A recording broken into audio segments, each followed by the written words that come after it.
નમસ્કાર વિદ્યાર્થી મિત્રો, લાસ્ટ લેક્ચરમાં આપણે સત્તા સોંપણીના મહત્વ વિશેની ચર્ચા કરી રહ્યા હતા, જેમાં ફિફ્થ એનો પોઈન્ટ જે સંકલન છે ત્યાંથી આપણે ફરીથી સ્ટાર્ટ કરીએ છીએ.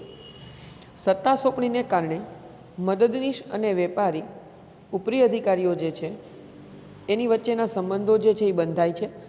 મદદનીશ અને ઉપરી અધિકારી એવો શબ્દ વાપર્યો છે મિત્રો, કર્મચારી અને અધિકારી એવો શબ્દ નથી વાપર્યો. સત્તા સોંપણીના કારણે મદદનીશ અને ઉપરી અધિકારી જેવા જે છે સંબંધોની સ્થાપના થાય. તળ સપાટીના કર્મચારીઓને પોતાના કાર્યનો નિર્ણય લેવામાં અને એ માટેની સ્વતંત્રતા મળે છે. અહીંયા શબ્દ મદદનીશ વાપર્યો છે. એનું કારણ કે નિર્ણય પ્રક્રિયામાં હવે તળ સપાટીના લોકોને પણ ભાગીદાર બનાવવાની વાત છે, એનો અભિપ્રાય લેવાની વાત છે. એટલા માટે અહીંયા જે છે એ કર્મચારી અને અધિકારી જેવા શબ્દનો ઉપયોગ નથી થયો મિત્રો. તળ સપાટીએ રહેલા જે કર્મચારીઓ છે એને પણ અહીંયા નિર્ણય લેવાની સ્વતંત્રતા આપવામાં આવશે. તેના સૂચનો અને સફળતાની નોંધ લેવામાં આવશે. એ લોકો દ્વારા જો કોઈ સૂચનાઓ આપવામાં આવે, એના અભિપ્રાયો છે એ રજૂ કરવામાં આવે, કોઈ સજેશન્સ હોય એના, તો એને એક્સેપ્ટ કરવામાં આવશે, એને જાણવામાં આવશે એના વિશે.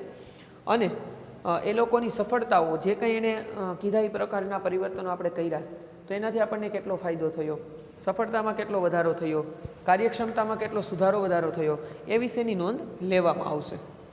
તેના અભિપ્રાયોને પણ ચોક્કસ સ્થાન મળે છે. એ લોકોએ જે કંઈ સજેશન્સ આપ્યા છે એને ખાલી જાણી અને અવોઇડ કરી દેવાય એવું નહીં. ઘણી વખત એવું હોય મિત્રો કે જે વ્યક્તિ એ કામની સાથે ચોક્કસ રીતે અને સતત જોડાયેલો હોય, એ વ્યક્તિને એ કામ વિશેની વધારે નોલેજ હોય, વધારે એ સારી રીતે એ કામને જાણી શકતા હોય.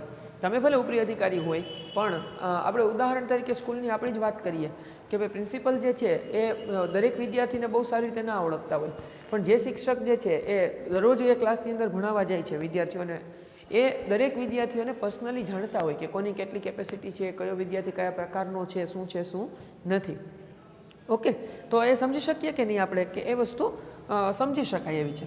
એવી જ રીતના જે વ્યક્તિ કર્મચારી લાસ્ટમાં જે લે છે, જે કામની સાથે સતત અને સંપૂર્ણ રીતે જોડાયેલો છે, જે કર્મચારી તળ સપાટીનો, તો એના વિશે કદાચ થોડું વધારે જાણતો હોય, થોડું વધારે નજીક હોય.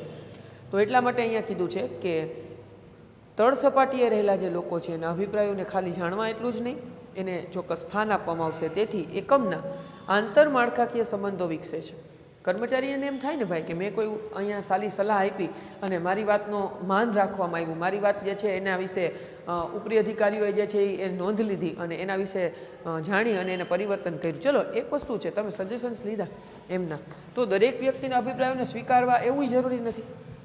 ચલો, અભિપ્રાયનો ખોટો કે ખરાબ ના હોય, પણ તમે એને સ્વીકારવા માટે આર્થિક રીતે, સામાજિક રીતે તમારું યુનિટ છે એ તૈયાર ના હોય, તો પણ એને આપણે અવોઇડ કરવું પડે. વિચાર ખોટો કે ખરાબ ના હોય, પણ આપણા સમય અને સંજોગોની યોગ્યતા ના હોય, તો પણ આપણે એમાં પરિવર્તન કરવું પડે. પણ એની પાસે તમે સજેશન્સ લ્યો છો, એ મહત્ત્વની વસ્તુ છે.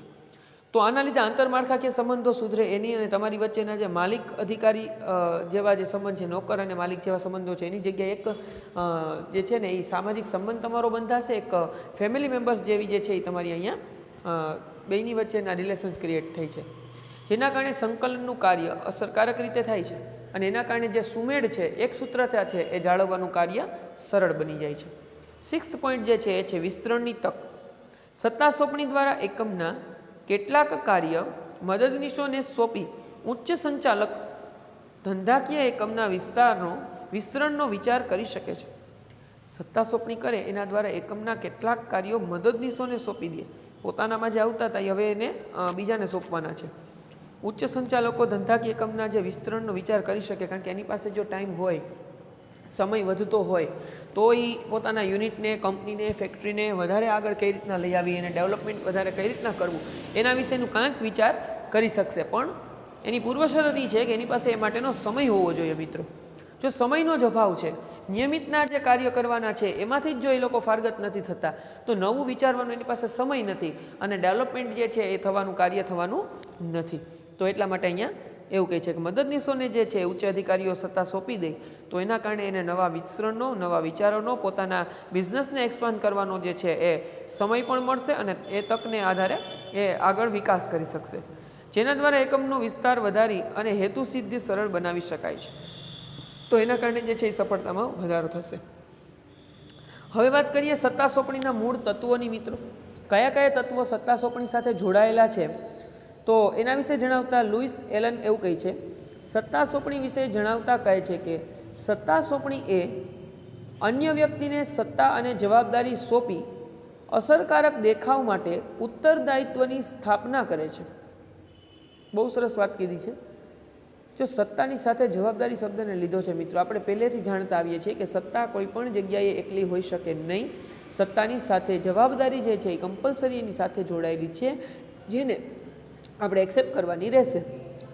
તો અહીંયા તમને શું કહે છે કે ભાઈ સત્તા સોંપણી જે છે એ અન્ય વ્યક્તિને સત્તા આપી દે એટલું જ નથી, સાથે જવાબદારી સોંપે અને અસરકારક દેખાવ માટે તમારી જે ક્રિએટિવિટી છે, તમારે જે મેળવવું છે, અચીવમેન્ટ તમારે જે જોઈએ છે એના માટેનો સુંદર દેખાવ થાય અને એના માટે ઉત્તરદાયિત્વની સ્થાપના કરે છે.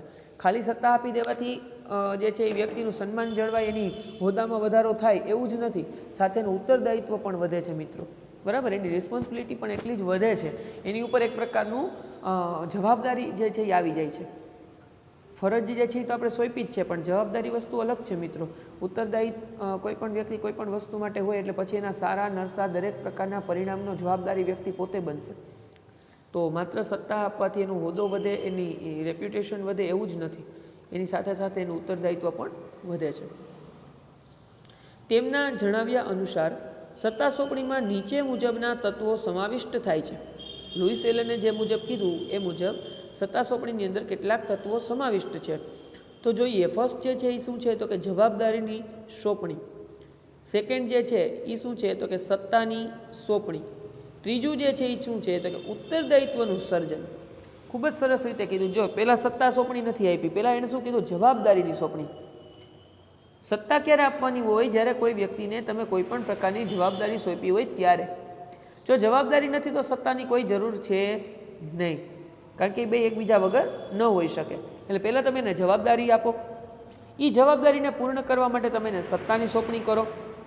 અને જો તમે જવાબદારીને સત્તા બંને એને આપો છો તો એને તમારા પ્રત્યેનું કંઈક ઉત્તરદાયિત્વ જે છે એ ક્રિએટ થાય છે, એને તમારા પ્રત્યેનું કંઈક જે છે એ ઋણ છે એ ચૂકવવાનું થાય છે. બરાબર, તો એટલા માટે એના માટે ઉત્તરદાયિત્વનું સર્જન થતું જોવા મળે છે. આમ જવાબદારી, સત્તાની સોંપણી અને ઉત્તરદાયિત્વ ત્રણેય પાયાનું મહત્ત્વ એક સરખું રહેલું છે મિત્રો. સત્તા સોંપણીની અંદર ત્રણેય વસ્તુ જે છે એ સમાન છે, કોઈ પણ વસ્તુ વધારે કે ઓછી મહત્ત્વ ધરાવતી નથી. પછી જવાબદારી હોય, સત્તા હોય કે ઉત્તરદાયિત્વ હોય, ત્રણેય વસ્તુ સમાન છે. આ ત્રણેય તત્વો સ્વતંત્ર હોવા છતાં એકબીજા સાથે પરસ્પર જોડાયેલા છે. પર્ટિક્યુલર તમે જો ત્રિપાઈ જોવો છો સત્તા સોંપણીની, એમાં ત્રણ પાયા છે, ત્રણેય અલગ અલગ છે, પણ છતાંય ત્રણેય એકબીજાની સાથે જોડાયેલા છે.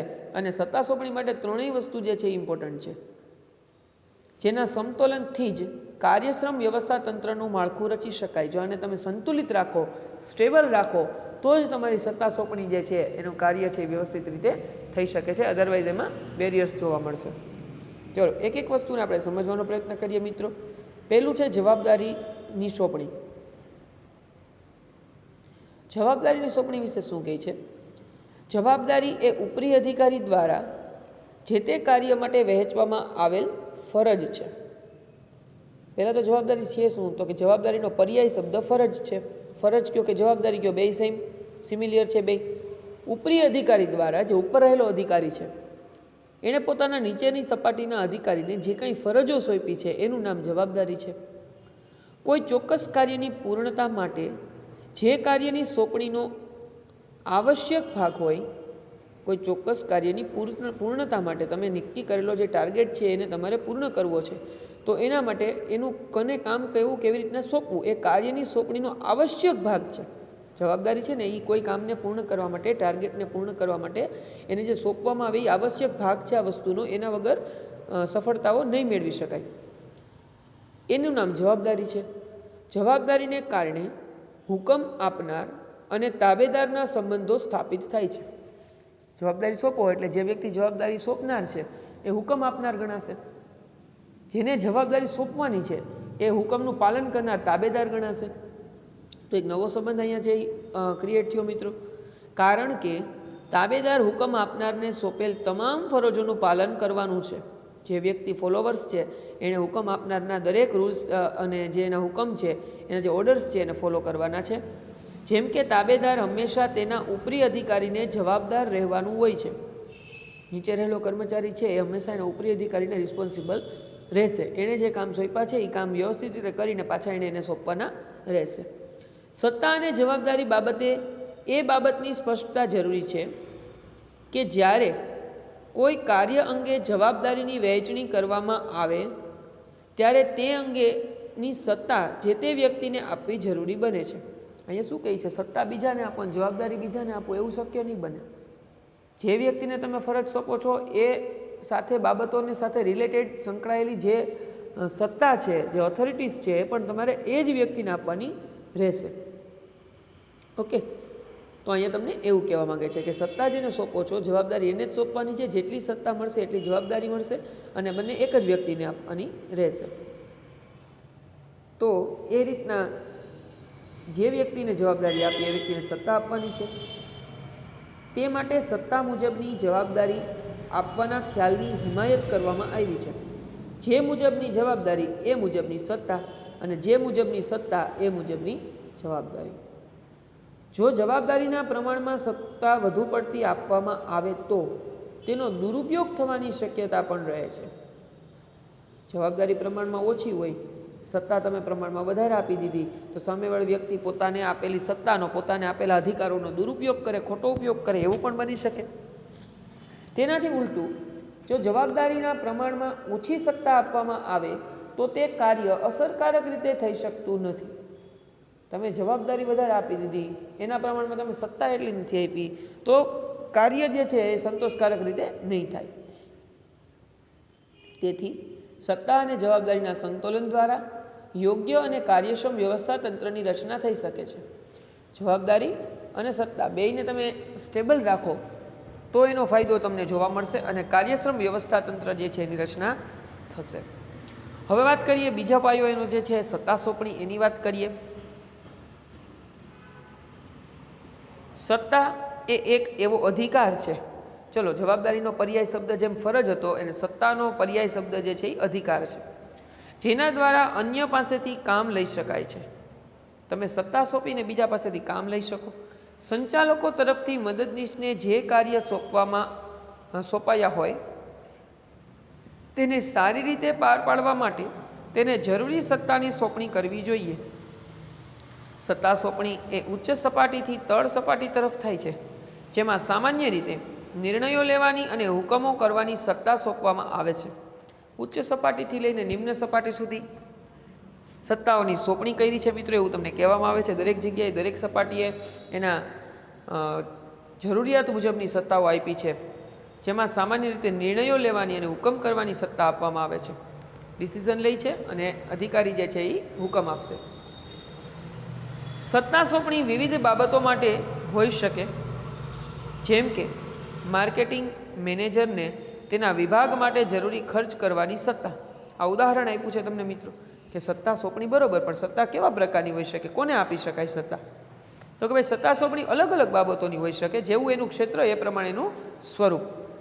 ઉદાહરણમાં વાત કરી કે માર્કેટિંગ મેનેજર જે છે એને પોતાના વિભાગની અંદર ખર્ચ કરવો પડે. માર્કેટિંગ મેનેજર હોય ભાઈ, એને માર્કેટને મેન્ટેન કરવાનું છે, માર્કેટને એનાલિસિસ કરવાનું છે. તો તમારી પ્રોડક્ટ જે છે એને લોન્ચ કરવાની છે માર્કેટમાં, તો એના માટે એડવર્ટાઇઝિંગ કરવાનું હોય, ઘણું બધું કરવાનું હોય. નમૂના માટે માલ આપ્યો હોય, આપણે અકાઉન્ટની અંદર ભણીએ ને ભાઈ કે ભાઈ નમૂનામાંથી ગયેલ માલ બરાબર છે, આપણે આવે ઉધારને જાય જમાય આપણે સમજીએ, પણ ઘણી વખત એવી રીતના વસ્તુ જાતી હોય કે એની સામે કોઈ ઇન્કમ ન થતી હોય, બરાબર. જાહેરાત ખર્ચ માટે જે છે એ ખર્ચ થયેલો હોય. માલ જે છે એ નમૂના તરીકે ગયેલ માલ, તો માલ સ્ટોકમાંથી તો ડિડક્ટ થાય જ છે, બરાબર. તો નમૂના તરીકે ગયેલ માલ હોય એનું આપણે કંઈ રિફંડ તો અત્યારે મળતું નથી. ચલો, આ એક પ્રકારનું ઇન્વેસ્ટમેન્ટ છે, ખર્ચ નથી. આપણે સમજીએ છીએ કે આપણે કોઈ વ્યક્તિને નમૂના તરીકે, ઉદાહરણ તરીકે કોઈ વસ્તુ જે છે એ આપીએ, તો એ વસ્તુને જો એ લોકો પસંદ કરશે તો ઇન ફ્યુચર આપણી પાસે એ વસ્તુ એ ખરીદવા આવશે, એ આપણે સમજીએ છીએ. પણ અત્યારે તો આપણને એનો કોઈ રિફંડ મળતું નથી. અત્યારે તો એક પ્રકારનું આપણો આ ઇન્વેસ્ટમેન્ટ જ છે ને. આમ જોવા જાવ તો માલ ઓછો થાય છે એટલે એક પ્રકારનો ખર્ચ પણ છે, પણ એની સામે કોઈ ઇન્કમ ઊભી થતી નથી. અહીંયા સેમ વસ્તુ તમને કહે છે કે માર્કેટિંગ મેનેજર જે છે એને વિભાગની અંદર જરૂરી ખર્ચ કરવાની સત્તા આપવામાં આવે. એનું ઉદાહરણ તમને આપ્યું છે, કારણ કે ભાઈ માર્કેટિંગની અંદર જોડાયેલો જે મેનેજર હોય એને વિવિધ પ્રકારના ખર્ચ કરવાના હોય તો એ ખર્ચ કરવા માટે ઉપરી અધિકારીને વારંવાર પૂછે અને પછી જે ખર્ચ કરે તો કાર્ય જે છે એ સમય પૂરું થાય નહીં, એટલા માટે ખર્ચ કરવાની એને સત્તા આપવામાં આવી. કર્મચારીઓની નિમણૂકની સત્તા. કર્મચારીઓની જરૂરિયાત હોય તો નાના નાના કર્મચારીઓ ભરવા વખતે દર વખતે જે છે એ ટોપ લેવલે પૂછવા બેસે તો પણ ન ચાલે, એટલે કર્મચારીઓને ભરવાની સત્તા. શિક્ષાત્મક પગલાં લેવાની સત્તા વગેરેનો સમાવેશ કરવામાં આવ્યો છે. શિક્ષાત્મક પગલાં પણ લેવા પડે. હવે ચલો આપખુદશાહી અસ્તિત્વમાં આવી ગઈ, કોઈ વ્યવસ્થિત કામ નથી કરતું તો એના માટે જે છે એ શું કરવું, જેમ ચાલે છે એમ ચાલવા દેવું. દર વખતે નાની નાની પ્રોબ્લેમ્સ ક્રિએટ થતી હોય એને સોલ્વ કરવા માટે ઉપરી અધિકારીઓને પૂછવા બેસવું નહીં, તો એના માટેની એને શિક્ષાત્મક પગલાં લેવાની પણ સત્તા છે કે ભાઈ નિયંત્રણ અને અંકુશ જે છે એને જાળવવા માટે શિક્ષાત્મક પગલાં પણ અધિકારી લઈ શકશે. આ રીતે અલગ અલગ પ્રકારની જરૂરિયાત મુજબની સત્તાઓ જે છે એ સોંપી શકાય છે અથવા તો સોંપવામાં આવે છે. હવે વાત કરીએ ઉત્તરદાયિત્વનું સર્જન. મિત્રો, તાબેદાર દ્વારા થયેલા કાર્યનો ઉત્તર આપવા તરતનો ઉપરી અધિકારી જવાબદાર હોય છે. હવે ઉદાહરણ તરીકે વાત કરીએ કે ભાઈ મને એક ડિપાર્ટમેન્ટ સોંપ્યો છે અથવા તો એક પ્રોજેક્ટ સોંપ્યો છે. મારા પ્રોજેક્ટની અંદર કામ કરતા 15 કર્મચારીઓ છે મારી નીચે. હવે 15 કર્મચારીઓ કામ કરે છે, પરંતુ એ 15 કર્મચારીઓએ કામની અંદર કોઈ ભૂલ કરી તો ઉપરના લેવલ ઉપર એ 15 કર્મચારીઓને કોઈ નથી ઓળખતું. એને કોઈ પૂછવા જશે કે 15 કર્મચારીઓ ભાઈ તમે લોકોએ શું કર્યું, કેમ ભૂલ થઈ, શું કામ ભૂલ થઈ? નહીં. એ પ્રોજેક્ટ કોને સોંપ્યો છે ભાઈ, એનો લીડર કોણ છે તો કે ભાઈ હું છું. અધરવાઇઝ એનું સુપરવાઇઝર કોણ છે તો કે ભાઈ હું છું. તો જે કાંઈ એના વિશેના ક્વેશ્ચન્સ હશે, ક્વેરી હશે કે કાંઈ એમાં ભૂલ થઈ હશે કે નુકસાની હશે, એના માટેનો હું પોતે જવાબદાર બનીશ. એટલા માટે કીધું કે તાબેદાર દ્વારા જે થયેલ કાર્ય છે એનો ઉત્તર આપવાનો, એને જે કાંઈ કામ સારું કર્યું છે તોય હું જવાબદાર છું, નેગેટિવ થયું છે, ખરાબ થયું છે, અયોગ્ય થયું છે તો પણ હું જવાબદાર છું, કારણ કે મને રિસ્પોન્સિબિલિટી સોંપવામાં આવી હતી જે તે સમયે. તો એ લોકોના કરેલા કાર્યનો ઉત્તર આપવા માટે, જવાબ આપવા માટે એના પછીનો તરત ઉપરી અધિકારી જે હોય એ અધિકારી જવાબદાર હોય છે. તેને ઉત્તરદાયિત્વ કહેવામાં આવે છે. એટલે તમે અહીંયા આમ બહુ ઊંડાણપૂર્વક સમજો ને મિત્રો તો તમને એટલું સમજાય અહીંયા કે ઉત્તરદાયિત્વ એવી વસ્તુ છે કે જે સોંપવાનું તમને છે, જવાબદાર તમે છો અને કામ બીજા પાસે કરાવવાનું છે તમારે. બરાબર? તો હા, તમે પછી એ લોકોએ ભૂલ કરી છે તો એના ભૂલના નિવારણ અર્થે તમે પાસે ફાઇન લ્યો છો, શિક્ષાત્મક પગલાં લ્યો છો, વોટેવર. એ તમારે શું કરવું એ તમારે જોવાનું છે, પણ કામ સારું થયું કે ખરાબ થયું એના માટે તમે જવાબદાર બનો છો as a leader, otherwise supervisor. તમે પછી એવું બાનું ન કાઢી શકો કે ભાઈ ઓલા ચંદુભાઈ નામના કર્મચારી હતા ને એણે આ ભૂલ કરી નાખી, ઓલા ભાઈ હતા ને એણે આમ ભૂલ કરી નાખી, તો એ તમારા જવાબને જે છે એ જસ્ટિફાઈ નહીં ગણવામાં આવે. તમે એ જવાબ તમારો યોગ્ય ગણવામાં નહીં આવે. શું કામ યોગ્ય ગણવામાં નહીં આવે?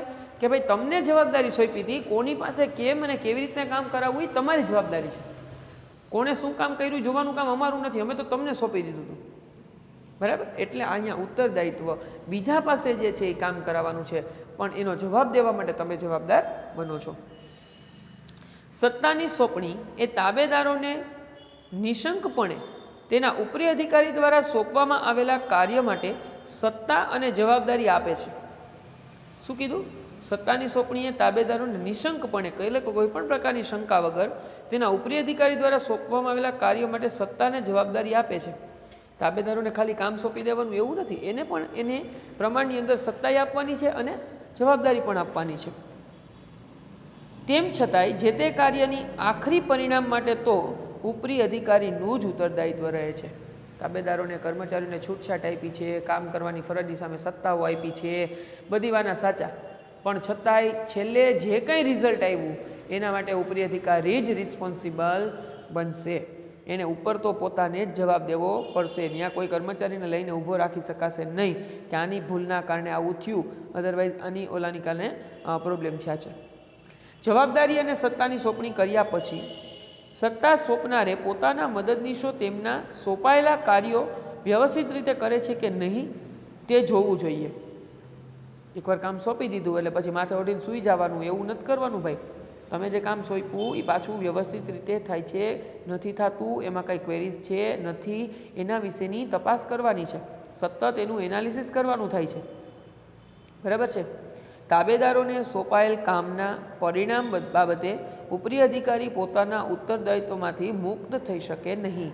કામ સોંપી દીધું, ફરજ સોંપી દીધી, સત્તા આપી દીધી એટલે હવે શાંતિ, એવું નથી ભાઈ. એનું સુપરવિઝન એણે જ કરવાનું છે, એનાલિસિસ એણે જ કરવાનું છે. અંતે જવાબદારી પોતે જ છે. પોતાના ઉત્તરદાયિત્વમાંથી, પોતાની જવાબદારીમાંથી મુક્ત થઈ શકતા નથી. હા, કામની વહેંચણી કરી છે, એની કામનું ભારણ ઘટાડ્યું છે, એની નીચેના અધિકારીઓને એને પોતે કામ સોંપી દીધું છે, એ બધી વાના સાચા, પણ અંતમાં તો જવાબદાર પોતે જ બને છે. તો આ રીતના ઉત્તરદાયિત્વ નીચેની ઉપરની સપાટી પર જાય છે, નીચેથી ઉપરની સપાટી તરફ જાય છે. ઉત્તરદાયિત્વની સોંપણી થઈ શકતી નથી. બહુ સરસ વાત કરી કે ઉત્તરદાયિત્વ જે છે એ નીચેથી ઉપરની સપાટી તરફ જાય છે. ઉત્તરદાયિત્વની સોંપણી થઈ શકતી નથી. તમે તમારા ઉત્તરદાયિત્વને બીજાને સોંપી દઈ શકો નહીં. તમે જે વસ્તુ માટે જવાબદાર છો એ માટે તમે જ જવાબદાર છો. તમે તમારા ઉત્તરદાયિત્વની અંદર આવતું જે કામ છે એને તમે ડિસ્ટ્રીબ્યુટ કરી શકો, બરાબર છે. તમારી સત્તા અને જવાબદારીને બીજાને સોંપીને એની પાસે કામ લઈ શકો, પણ અંતે તમારું જે ઉત્તરદાયિત્વ ઊભું થાય એને તમે બીજા ઉપર થોપી શકતા નથી. તમને જે સોંપ્યું છે એ તમારે જ કરવાનું રહેશે. ઉદાહરણ જોઈએ. હિસાબી અધિકારી દ્વારા હિસાબો લખવાના કાર્યની જવાબદારી એકાઉન્ટન્ટને સોંપવામાં આવે છે, પરંતુ તે હિસાબો સાચા છે કે નહીં તે ચકાસવાનું અને તેમાં રહેલી ભૂલ કે ગોટાળા અંગે ઉત્તર આપવાનું ઉત્તરદાયિત્વ હિસાબી અધિકારીનું જ રહે છે, નહીં કે હિસાબો લખનાર એકાઉન્ટન્ટનું. સમજો છો મિત્રો? હિસાબી અધિકારી તમે છો, તમારી નીચે તમે ધારો કે મલ્ટીનેશનલ કોઈ કંપનીની વાત કરીએ તો એમાં એક મેઇન જે સીએ હોય, લીડર, એની નીચે બીજા 10 સીએ કામ કરતા હોય, બરાબર. તો આનું કામ ખાલી ઓડિટિંગનું જ હોય, બરાબર. એ બધું ઓડિટ કરે, જોઈ લે છે, એટલે કે તમે જે હિસાબ કર્યા છે એ બરોબર છે કે નહીં. તો 10 સીએ જે છે એમાંથી 2 સીએ ભૂલ કરી છે હિસાબની અંદર, અને તમે એમને એક્સેપ્ટ કરી લીધું. હિસાબી અધિકારી તરીકે મેઇન સીએ પોતે વ્યક્તિ જે છે એને કંઈ ચેક ના કર્યું અને જવા દીધું, અને પછી જે તે સમયે ભૂલ બાઈને આવે તો એમાં એ પહેલા 2 સીએનું નામ લઈ તો એ ના ચાલે. કંપનીમાં માટે તો એને એ જ રિસ્પોન્સિબલ બનશે હિસાબી અધિકારી પોતે. એટલે બીજાને સોંપેલું કાર્ય જે છે એ ફરી પાછું એકવાર રીચેક કરી અને એક્સેપ્ટ કરવાનું કામ જે છે એનું પોતાનું છે. એટલે એ પોતાના ઉત્તરદાયિત્વનેમાંથી દૂર જે છે એ દૂર જઈ શકતા નથી, અથવા તો ઉત્તરદાયિત્વમાંથી મુક્ત થઈ શકતા નથી. ઓકે, તો અહીંયા આપણો આ ચેપ્ટર જે છે એ ક્લોઝ થાય મિત્રો. ફરી પાછા નેક્સ્ટ લેક્ચરની અંદર જ્યારે મળીશું ત્યારે નવા ચેપ્ટરની સાથે આપણે મળીશું, નવા ચેપ્ટરની શરૂઆત કરીશું. તો જે કંઈ આપણે ફેરબુકની અંદર આ ચેપ્ટરમાં બાકી હોય ક્વેશ્ચન આન્સર્સ એ બધા ક્લિયર કરજો, સારા અક્ષરે લખી અને ક્વેશ્ચન આન્સરના ફોર્મમાં કમ્પ્લીટ કરજો. આ ચેપ્ટરને વાંચી અને એની અંદરથી પૂછાતા પ્રશ્નો જે છે ખાસ એ બધા પાકા કરજો. ફરી પાછા આપણે નેક્સ્ટ લેક્ચરની અંદર મળીશું ત્યારે નવા ચેપ્ટરની સાથે નવા ચેપ્ટરની શરૂઆત કરીશું.